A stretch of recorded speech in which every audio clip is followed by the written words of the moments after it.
Hey, Joe! Hey, yo, yo, yo! Andito pala kami ngayon na kung nakikita nyo sa likod namin, dito kami sa kabundukan, sa isang part ng Baguio City. At saka syempre, andito kasama ko sila Charlie at saka si Josiah. At, ayun, cheers! Ito pala yung ano namin kinakain is, anong Taho. tawag nito? Strawberry. Ayan, taho with a strawberry flavor. So yun, mag-usap-usap kami ngayon. Ano ba yung topic nating unahin? Ito. Pasok ka muna, par. Kamusta kayo, par? Pumunta ba kayo dito dahil upang tanggalin yung mga nararamdaman nyo, yung stress nyo, yung bigat, ganun, depression? Depressed ba kayo? Naniniwala ba kayo sa depression? Ako nga muna, naniniwala ako doon, pero hindi naman ako pumunta dito dahil depressed. Hindi ko nga alam na pupunta ako dito eh. Na ginising nyo lang ako eh. Pero, syempre, may mga tao dito na di natin alam kung ano yung pinagdadaanan nila. May mga problema rin sila na di natin alam. Pero, yung depression, talaga yan yung pinakamatindi. Kasi mental health yan eh. Kalaban mo dyan yung sarili mo. Kaya kung depressed ka, di mo alam yung gagawin mo, di ba? Maganda, ang sabi sa akin, may narinig ako nun eh, kumain ka lang daw kasi wala kang maisip eh. Syempre yung pagkain na yan, may mga yan eh, nutrients yan, may mga chemical yan na protein, ganun. Matutulungan ka niya mag-isip. Gutom lang yan, kumbaga. Ikain mo lang pagka depressed ka. Yung iba, nagaganon sila, yung tawag nila, stress eating, no? Mm. Kasi ayun yung way nila upang makawala sila sa depression nila, sa nararamdaman nila. Alam mo ang ending nun, ayun, ang tataba nila. Anong nangyayari? Ba't sobrang taba mo? Wala, kain kasi ako ng kain eh. Kasi, Para mawala depression nila, ganun. Pero di natin kasi alam kung paano yung way, na tamang way upang i-ano yung depression. Pero mamaya natin yan itatakil. Ikaw, Je, naniniwala ka ba sa depression? Tsaka ano ang mga thoughts mo about sa depression? Depressed ka ba? Kung ano man, let's go. para sa akin, depression is a feeling eh. Yun nga, mental health. Depression is a feeling, yun nga, nararamdaman natin. So, dahil nararamdaman natin siya, maaring pwedeng hindi natin siya damdamin. I mean, kung nararamdaman mo yung ganun, labanan mo siya, kaya mo siyang labanan. Kaya ngayon, ginagawa na iba, tulad ng ganito, ito yung ginagawa natin. Feeling mo na parang on the way na, papunta na doon sa pagiging depression, ganun. Libangin mo yung sarili mo. Ayun, parang hindi siya, parang hindi siya yung sinasabing depression na yun. Kasi talagang depression, kumbaga parang sa atin pa rin yun eh. Nakasalalay pa rin sa atin na paano mo ba i-manage yung ganong pakiramdam. Kaya mo ba nasasabing depression yan kasi ganyan yung naramdaman mo? Or depende kung paano natin kilalanin yung ano ba yung kailan ba natin masasabi na de-depress ka? Yun yung gusto kong ngayon. So kung may idea kayo kung kailan ba natin siya malalaman kung nade-depress na. Yun muna yung una kong tanong bago ko siya i-elaborate ko ano yung depression. Sige, sasagutin yan ni Charlie. Depression, parang sa tingin ko, depende rin yung sa tao. Kung madedepress siya, ibig sabihin, kung bakit siya nade-depress, kung bakit feeling niya nade-depress siya, dahil iniisip niya na nade-depress siya, ibig sabihin, nasa utak siya, ibig sabihin, depressed ako ngayon. Talaga madedepress ka, kasi depressed ka eh. Ibig sabihin, nasa thoughts din siya, kung hindi mo siya iisipin, para siyang, hindi ka matatakot sa multo, kung di ka naniniwala sa multo. Ibig sabihin, hindi ka mapupunta sa depression na yun, kung hindi mo inisip na, depressed ako. Diba? Halimbawa lang, pwedeng depressed na ako ngayon. Maaari na depressed na, pressure na, ang tawag doon? Basta kung ano-ano na yung mga ano ka na, nababaliw ka na, nalulungkot ka na, maaaring nangyayari yun. Maaari na nangyayari na yun, pero dahil hindi mo iniisip, yun, hindi ka mapupunta doon. Ibig sabihin, maaaring depressed na ako, pero dahil hindi ko iniisip na depressed na ako, hindi ako mapupunta doon. Hindi ako madidepress. Ibig sabihin, malulusutan ko na agad siya. Ibig sabihin, depressed na ako, pero wala akong panahon upang isipin yon. Ibig sabihin, ang iisipin ko, ano ba mga kailangan gawin? Ano bang mga shit? Mga solusyon, gano'n. Ang mangyayari, hindi ka magiging depressed. Yung ibang tao, kung bakit sila nadidepress, talagang nadidepress. Kasi siguro nakakabasa sila sa mga social media, depression, tangin na, nadidepress na ako, putang ina. Tapos sinasabi ng mga kaibigan niya, putang ina, depressed ka na. Diba? Napupunta talaga siya sa depression. At totoo niyan, kapag napunta ka na sa depression na yun, doon na pumapasok yung science. May ibig sabihin, may medical na siya. Ibig sabihin, doon na humihina yung mga immune system mo. Doon na kumokonek yung emotion mo. Ibig sabihin, nalungkot ka na, doon na pumapasok yung iba't ibang mga sakit mo hanggang sa maging katotohanan na totoong depressed ka na. Kung saan, hindi na siya basta depressed ako. Iniisip mo lang, May medical na siya. Ibig sabihin, kaya ka ng apekto na Oo, affected na yun. kaya ka nang i-check ng medic, kaya ka nang i-check ng mga expert, mga professional na may science na, ay, depressed ka. Ayun na, doon ka na natutuluyan na depressed na talaga. Pero, ibig sabihin, simula pa lang, kung hindi ka maniniwala doon, hindi ka mapupunta doon. Yan lang. Gusto ko lang mang-away kasi nga, madaming ganun ng mga tao. Depressed na ako, tangina na-stress na ako. Ayun, lalo silang na-stress, tangina nalulungkot ako. Lalo silang nalulungkot. Ayun, share ko lang. Sa akin naman, yung ganun. Siyempre, tayo, iba't iba yung mga tao na kasalumuhan natin eh. Napansin ko lang kasi, sa mga matatalinong tao, sila yung mas, parang depressed sila. Kasi nga, sobrang talino mo eh. Parang, kumbaga, alam mo yung mga tama, gusto mo parang perfect yung mangyari. Kaya nangyayari tuloy, kahit yung mga simpleng bagay na simple lang, tanga na para sa'yo, napakalaki ng bagay, may stress ka kagad. Yun. Kaya para sa akin, pagka ganun, parang mas masarap yung konti lang yung nalalaman mo kaysa sa marami. Kasi pag ang dami mong alam, nare-realize mo yung mundo, kung ano ba, tangina, ganito pala yung reality. Diba kagaya nung bata tayo, wala tayong ginagawa masyado, alam lang natin maglaro, kumain, tapos mag-aral, ganun lang. Pero pag nasa point ka na ng nagkakaedad ka na, syempre, nalalaman mo, ay, ganito pala yung totoong parang ang hirap pala mag-survive.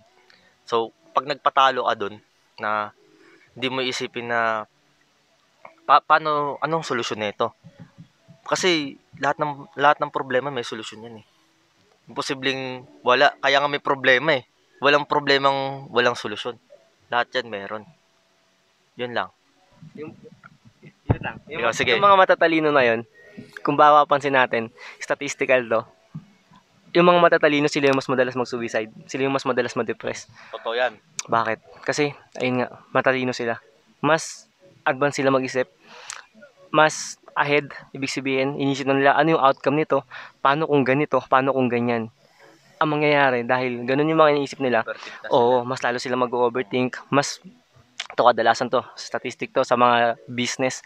Alam mo ba, kung bakit yung mga matatalino ng mga tao, hindi naman sa, lahat to medyo may lang, chance na yung matatalino, hindi sila nagiging ganun kasobrang success, kagaya nung ina-expect natin. Ibig sabihin, sa isang classroom, yung top 1, bakit akala natin ang ganda ng picture nito, top 1 to eh.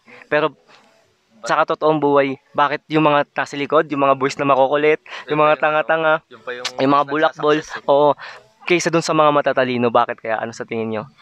Ako, sasagutin ko. Ang sa tingin ko, baka nabasa ko to something, di ko alam. Bakit mas malaki yung tsansa ng mga taong mag-success kaysa dun sa ibang mga ganun? Kung bakit maraming yung mga makukulit dati, yung mga dropout dati, bakit laging sobrang milyonaryo sila? Kasi maraming pera eh. Sa statistical, bakit sila ganun? Dahil hindi sila nag-iisip. Ang galing. Hindi sila ahead mag-isip. Ibig sabihin, ang iniisip nila, putang ina, gagawin ko to. Ang nangyayari, mas risk taker sila. Dahil hindi sila kagaya ng ibang matatalino, ganito kayo sa yung matatalino.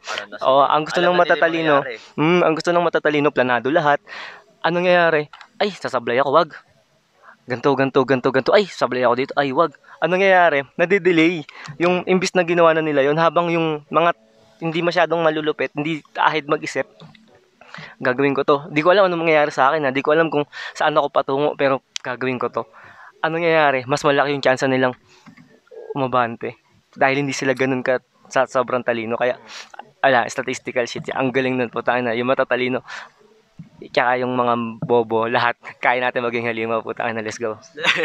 De, sa akin naman, ayun nga, di ba? Yung school kasi, hindi nila masyado tinuturo yung ano eh. Tag dito, yung sa EQ natin, kasi puro IQ lang yung pinapataas eh. Di ba? Puro test, ayan, test ka, IQ test, lahat, puro IQ test, wala yung ano eh. Yung emotional eh. Kasi kailangan din natin yun. Pero, tignan nyo, papansin nyo sa mga leader. Sa leadership lang, di ba, kahit hindi gaano katalining leader, pero ang galing niya magsalita, nagiging leader pa rin siya. Magaling siya magplano. Kahit average IQ lang siya, hindi siya ganun katalino, pero nagiging leader siya.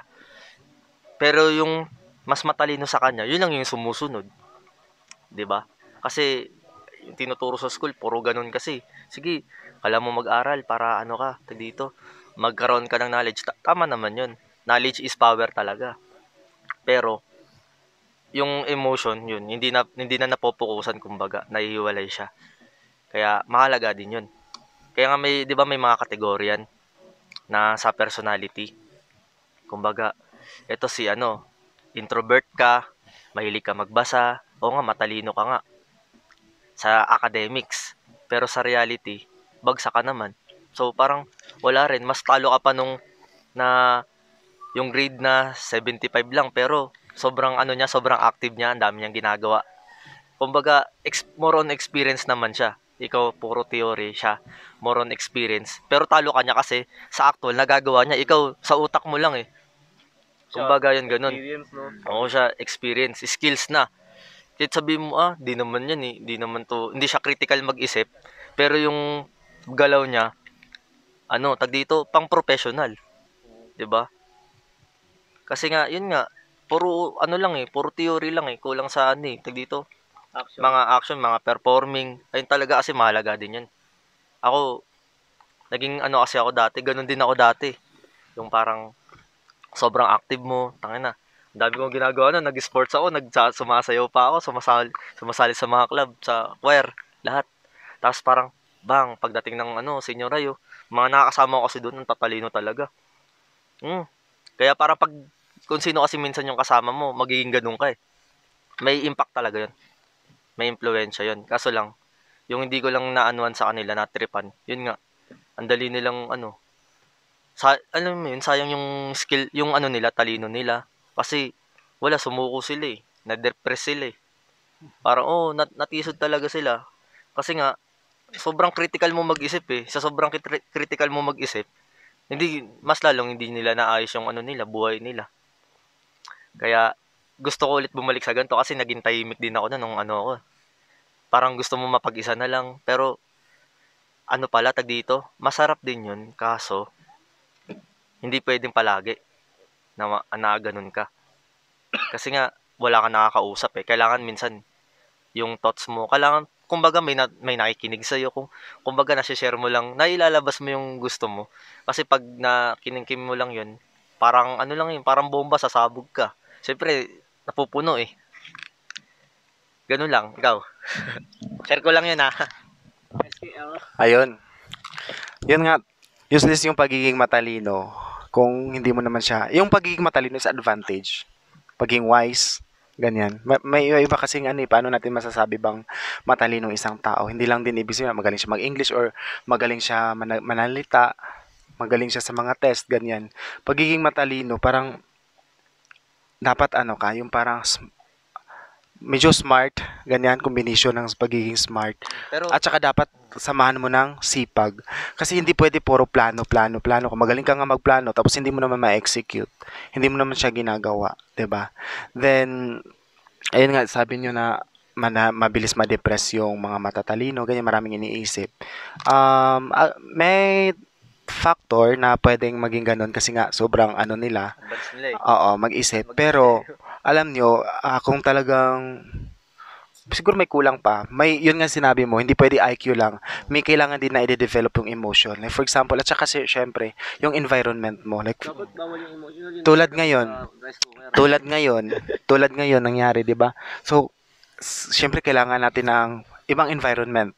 Kasi kung unang-una, 'di ba, nandito tayo para makapag-unwind, makapag-isip, Pag-relax. makapag-relax, o 'di ba?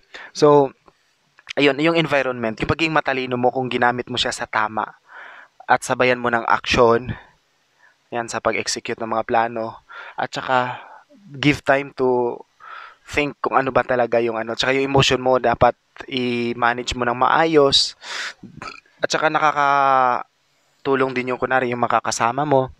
Like for example, matalino ka, nag-isip ka ng kaya bakit sila yung ano gusto magpapakamatay pa naguguluhan na kasi alam mo yung dami nilang gusto tapos yung paligid nila hindi kayang sumabay sa kanila, parang ay ano ba to, bakit itong gusto ko pero sila ayaw, parang napupuno hanggang napupuno it leads to parang nagiging ano, pag hindi maagapan agad magiging sanhi na siyang ano, madidepress na sila, yun.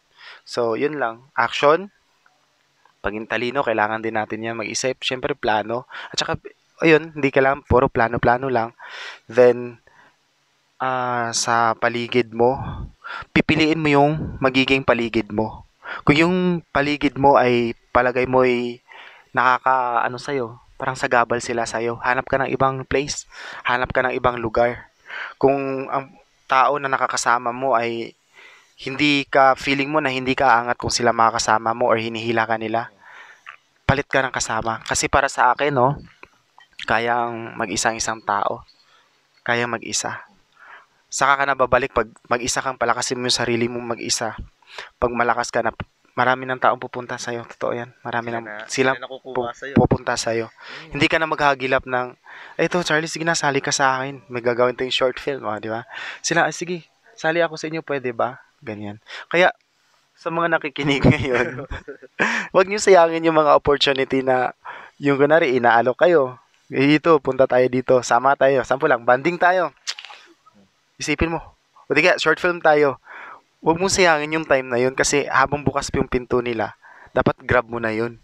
Try. Yung, hindi pwede yung plano-plano. Alam mo kung bakit yung sinasabi niyong balikan natin yung pagiging matalino, medyo maraming palpak. Kasi maraming iniisip, what if eh. Yung what if. Kunwari, aakyat ako ng bundok. What if uulan doon?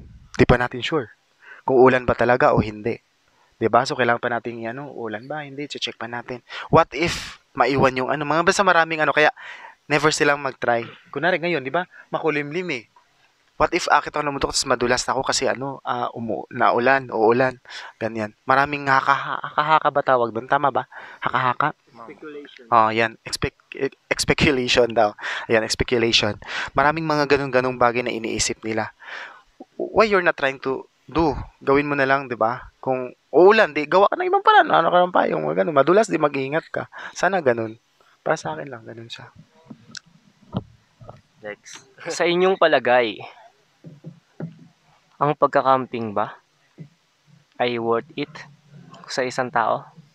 Parang, ano ang, ano nyo, recommendation nyo, halimbawa, kunyari, sa isang taon, okay lang ba na mag-camping sila? Mag-unwind sila? O parang sang-ayon ba kayo na needs talaga siya ng tao? Or ano nyo ba? Suggest nyo ba? Prepare o recommend nyo ba na mag-unwind din sila? Or huwag kayong mag-unwind? Or anong thoughts nyo dun? Sa akin,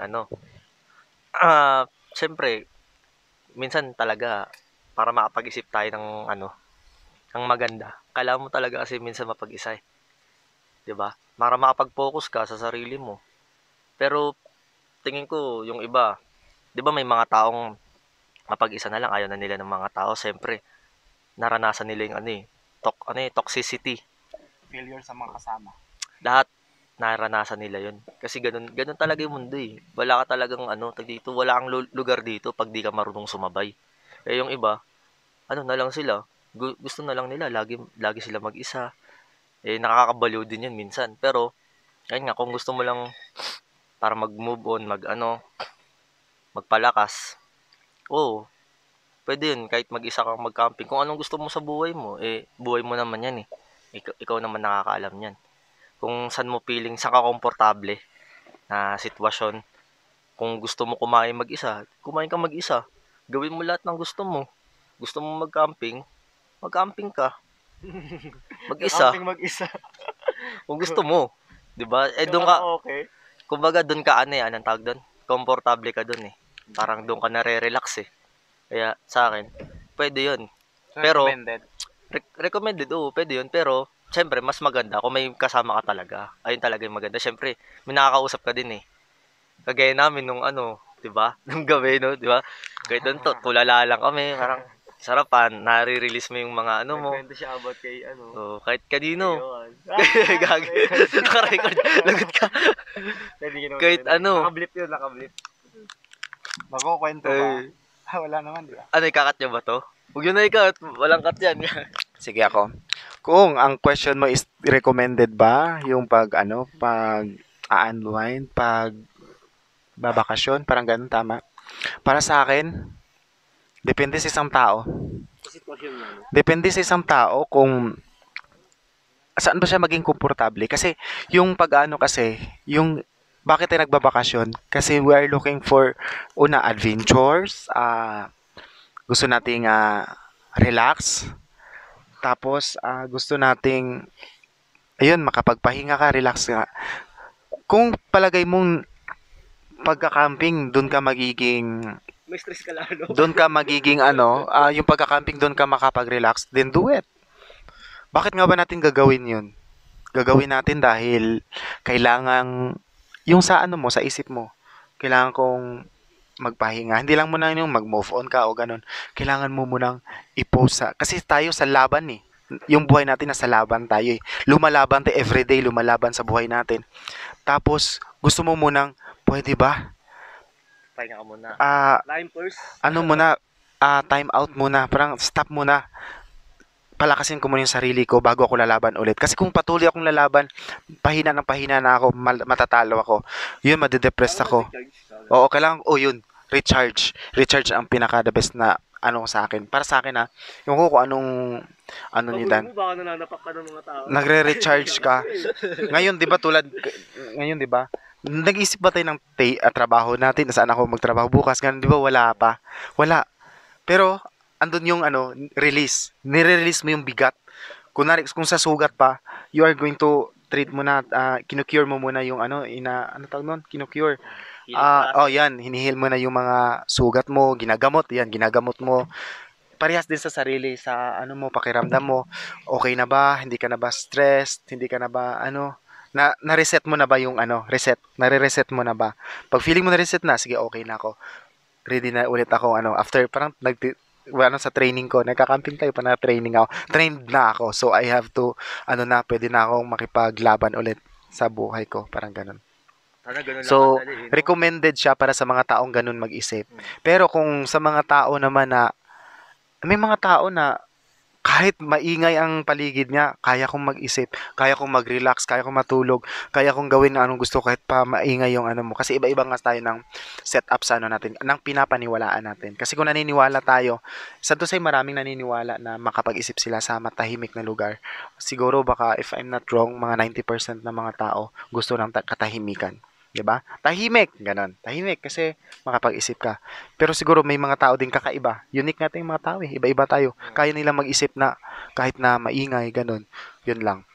Gusto ng maingay, sige, kahit sa bahay ka, sige, doon ka sa bahay mo lang, pwede ka magplano or mag-day off ka lang, walang gagawin mo. Pero mas maganda yung, para sa akin talaga, bakit maraming taong gustong mag outing ganyan, para din madagdagan yung knowledge mo, yung exposure sa sarili mo. Like for example, tulad sa atin ngayon, ganito pala kaganda ang syudad, ang ilaw ng syudad pag gabi. Ganito pala ang pakiramdam pag napapractice yung sarili natin, paano natin mag-prepare ng sarili nating tulugan, paano natin prepare sarili nating food, yung ganun, di ba? So, yun lang. Ikaw. So, guys, paalam sa inyong lahat. Sa akin, recommend ko. Magganto din kayo, pero parang tamang timing siya. Tsaka, depende sa sitwasyon, ibig sabihin. Sa akin, personal shit siya. parang astig kapag yung hindi siya nakakasagabal sa'yo. Ibig sabihin, sa atin kasi, ano tayo, safe tayo eh. Ibig sabihin, may mga iba kasi, na halimbawa gagawin nila to, may iba silang may gagawin. May iba silang, Priority. halimbawa lang, meron silang test, o kaya meron silang, may ibang opportunity sana, na pwede na silang sobrang maging malupit doon. Meron silang business na meeting, halimbawa lang, business meeting, tapos, eto, camping, tapos pinili nila yung camping. Sa akin, putang ina niyo, wag. 'Di ba? Kasi alam mo yun, business ano na yun eh. Ibig sabihin, ano ba yung mas parang ganun, personal shit siya. Parang piliin mo yung pinakamalupit. Sa atin, sa atin, sakto siya sa atin kasi una, wala kaming sinagasaan, parang ganun. Walang ibig sabihin makakauwi kami sa tamang kailangan. Kapag kailangan na ulit umatake, ganun. Ibig sabihin ngayon rest talaga siya. Recommend ko siya kung tamang time management.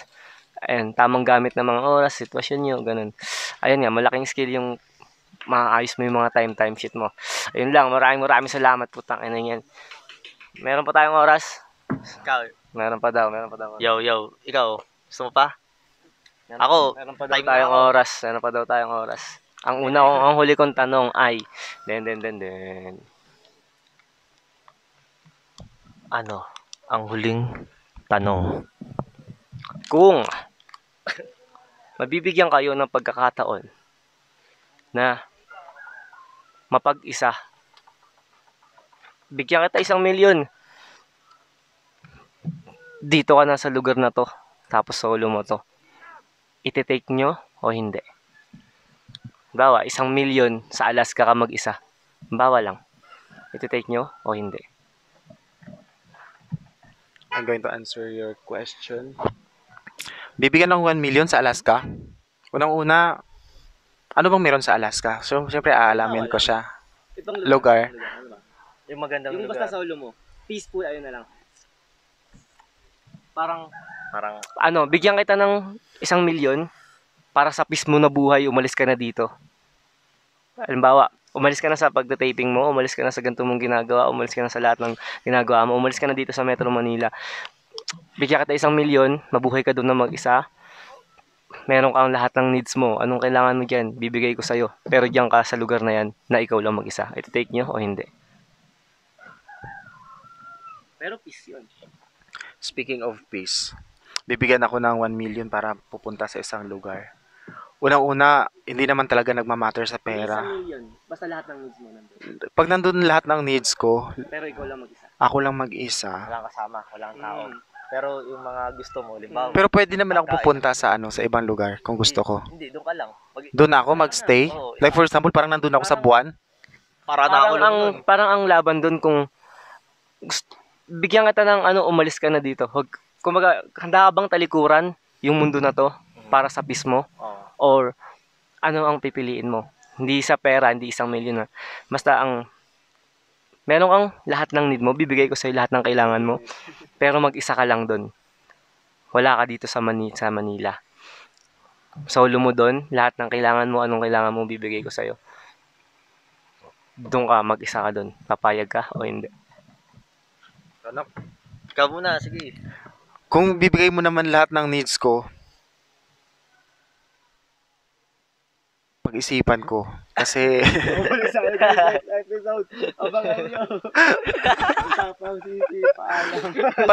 wait lang, kasi pag-isipan mo muna na mabuti kung ano ba yung magiging kahinat na nun. Mag-isip ka muna, babalik tayo sa kanya mamaya. Sa Enoch muna, let's go.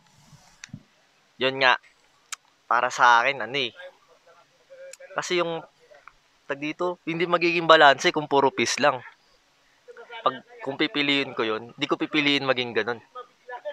Kasi, yung mundo natin, siya balanse siya Hindi puro, gusto mo, masarap lang buhay mo, doon ka lang, wala kang pahirap. Para sa akin, walang thrill yun. Maganda yung, may problema ka, na-stress ka, parang nararanasan mo lumaban. Kasi, yun, nandun ka lang, mag-isa ka lang, kakain ka, tutulog ka, tulog ka lang, tapos, syempre nakakasawa yun, di ba? Pagka nakakasawa yun, ayaw mo na mabuhay, pangit mabuhay. Syempre, isa lang yung nangyari sa'yo, paulit-ulit lang. parang araw-araw ganito. O, peace ka nga lang. Wala kang iniisip na panganib. Walang papatay sa'yo. Wala nga ano sa'yo. Tag dito, tag dito yung ano, basta yung panganib yun. Walang ganun. Ang pangit, syempre. Maganda Gusto ko, maganda yung may ano. Hindi, maganda pangit yung sobrang peace. Maganda rin yung ano, tag dito, medyo magulo. Para may thrill yung buhay mo. Para naranasan mo talaga mabuhay. Hindi puro sarap lang. Ayun. Yun na, nakapag-isip na ako. Kaya kanina sinabi ko, mag-isip ako kasi, parang nakakalito kasi, yung nandun na lahat yung gusto mo. Pero, Kasi ano siya, no? andun na lahat yung, Good trade din. andun na lahat ng gusto mo. So, ibig sabihin, nandun na lahat, wala ka nang hahanapin. Pero, it's pretty sure kung andun na lahat, tapos yung parang, andun yung mga resources, tapos, parang maisip mo din na, kasi para sa akin, kasi akong pagkatao, I love challenges talaga eh. Gusto kong china-challenge yung sarili ko.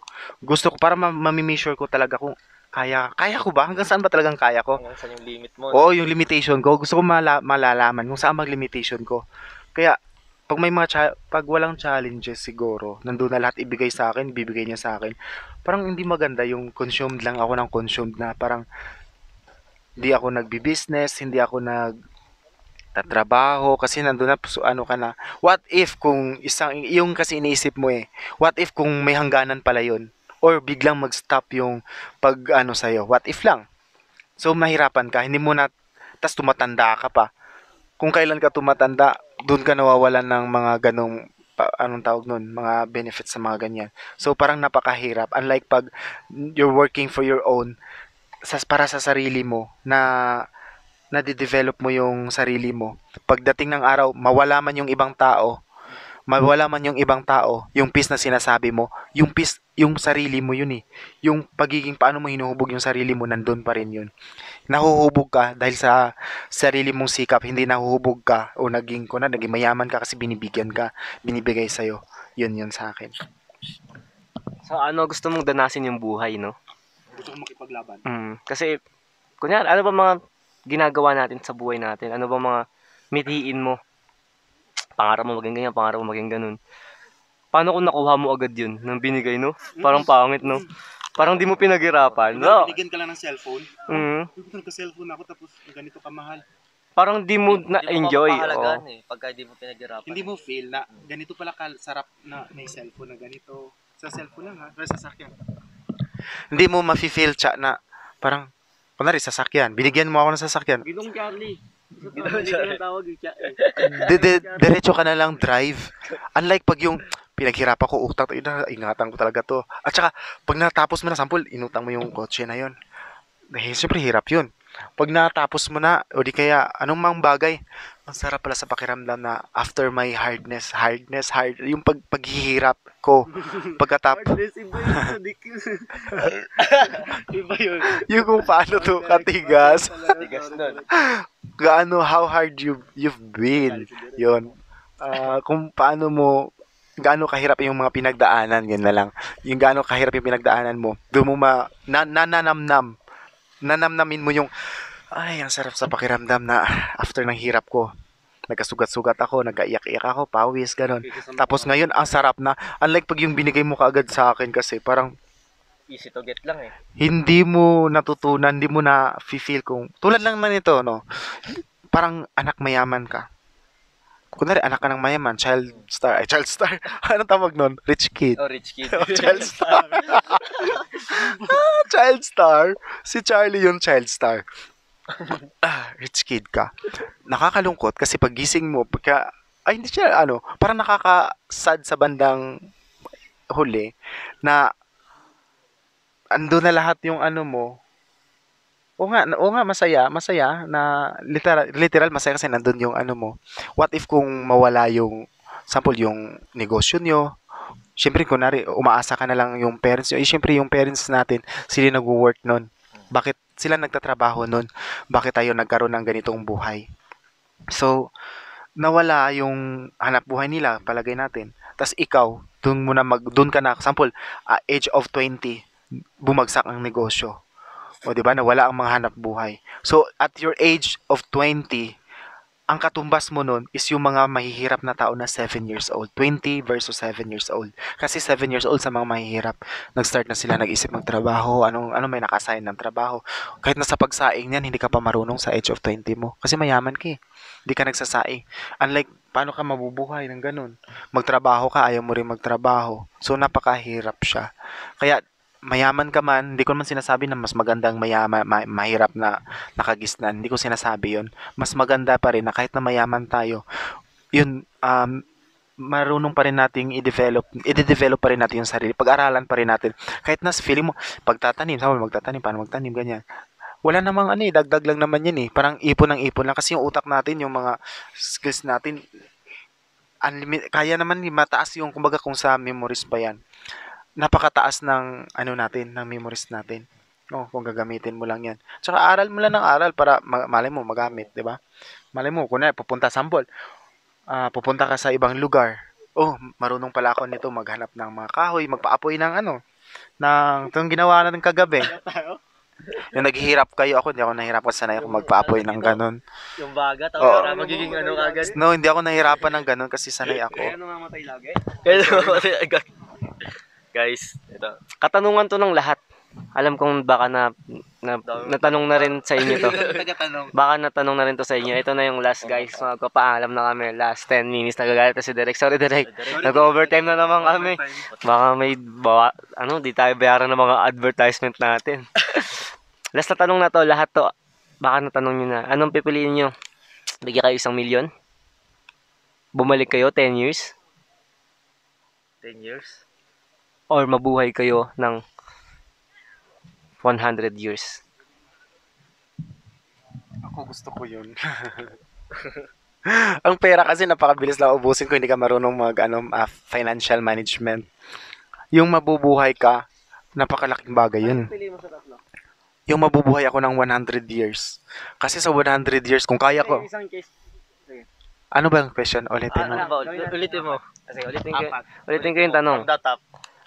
Isang A, ito na lang. A, 1 million. B, bumalik ka, restart ka ng buhay mo. Restart pala yun. C, mabuhay ka ng 100 years. D, all of the above. All of the above. D, maging sikat na sikat.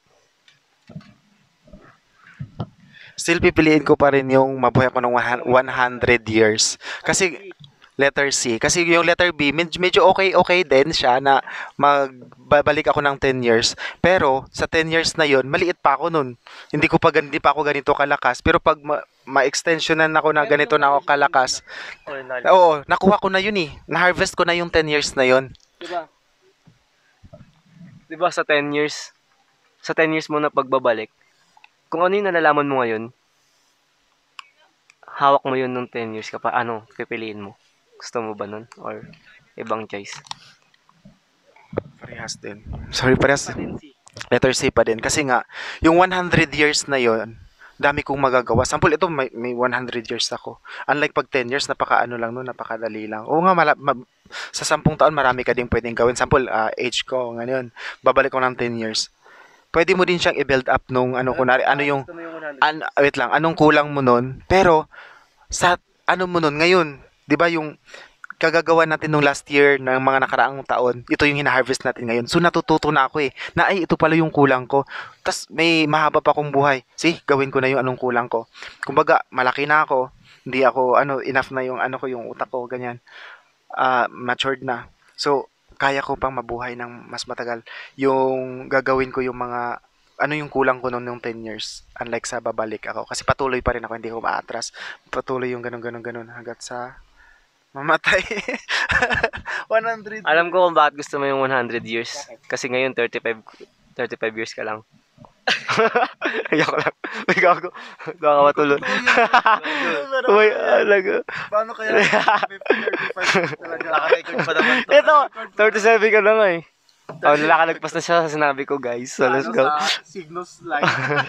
Gago pa ako sa video, no? Tama ba yun. Hanggang 35 lang siya. Wag naman. No? Gawin naman mga 36 naman. Damot.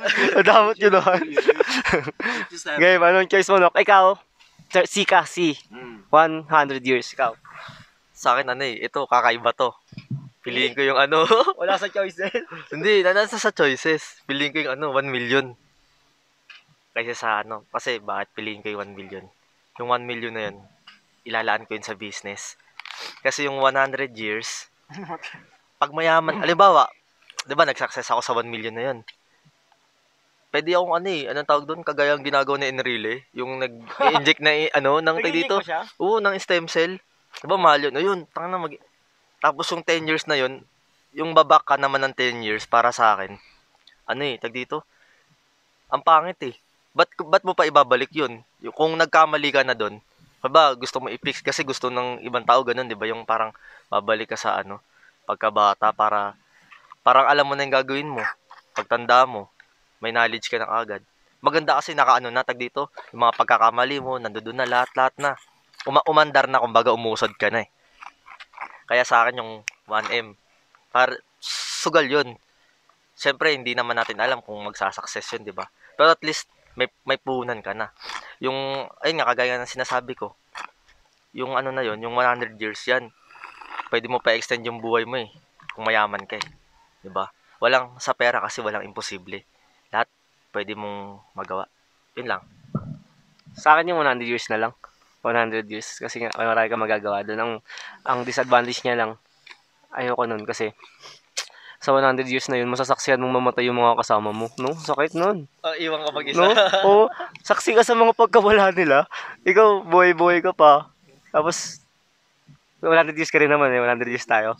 Hindi ka mauna sa akin ha. Sige, let's go. 100 years ka dun, diba? Ako din 100 years. Parang naging buhay-buhay. Huwag ka mauna, no? Extend ka. Mauna rin na.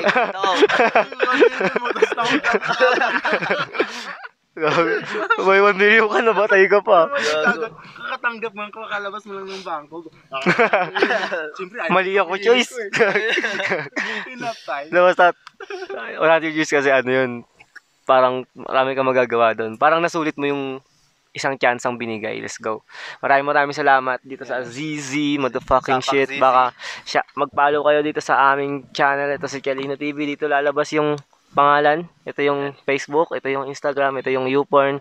Yo, maraming salamat. Chalino, motherfucking shit. Ikaw, baka mayroon ka gustong i-promote, sabihin, let's go. Meloholic TV. Kailong. Hindi, H-con na yun. Binago ko na. Ito, lalabas dito yung pangalan. Alabas yan. Sino mag-edit na ito? Kahit sino. Ika na. At saka syempre, huwag niyong kalimutang i-follow ang Zagon Creatives. Ayan, nandito po yan sa screen. O yan. Follow niyan syempre sa ating YouTube channel. At saka sa ating At thank you nga po pala sa aming sponsor for my teeth. Alam malsik yung yung ngipin ko. Hindi, taho yun. Yung sapatos, yung Zagon shoes? promote nyo. Ano yun? Basta maraming mga sponsor kasi sa production. Ay, yung sponsor talaga natin?